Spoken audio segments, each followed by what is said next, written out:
প্রতিটি মানুষের জীবনে অর্থের বিশেষ গুরুত্ব রয়েছে। টাকা দিয়েই জীবনের সব ইচ্ছে ও চাহিদা পূরণ হয়। অর্থ সম্পর্কে চাণক্য নীতিতে বলা হয়েছে যে অর্থ একজন ব্যক্তির প্রকৃত বন্ধু। তাই অর্থ সব সময় সংরক্ষণ করা উচিত।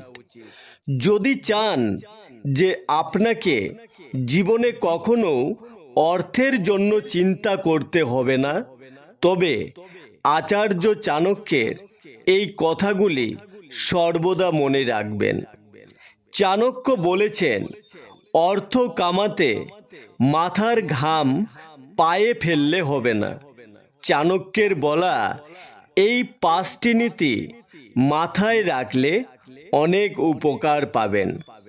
চাণক্য নীতি অনুসারে অর্থ সব সময় বুদ্ধির সঙ্গে ব্যয় করা উচিত। অর্থ অপচয় করলে এটি বেশি দিন ধরে রাখে না।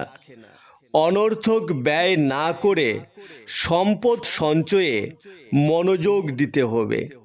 এটি শুধুমাত্র প্রয়োজন হলেই ব্যবহার করা উচিত।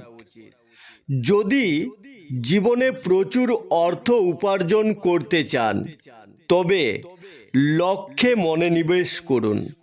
এর জন্যে সঠিক কৌশল এবং রূপরেখা প্রস্তুত করতে হবে।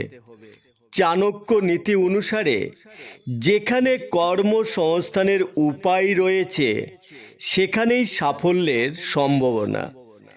মানুষের সর্বদা এমন জায়গায় বসবাস করা উচিত যেখানে কর্মসংস্থানের উপায় রয়েছে।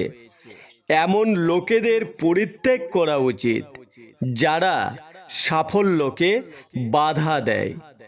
চাণক্য নীতি অনুসারে একজন ব্যক্তির সর্বদা সততার সঙ্গে অর্থ উপার্জন করা উচিত। ভুল পথে টাকা রোজগার করলে তা বেশি দিন টেকে না। এরা একদিন না একদিন অবশ্যই সমস্যায় পড়ে। সততা এবং কঠোর পরিশ্রমের মাধ্যমে অর্জিত অর্থ সবসময় একজন ব্যক্তির কাজে লাগে।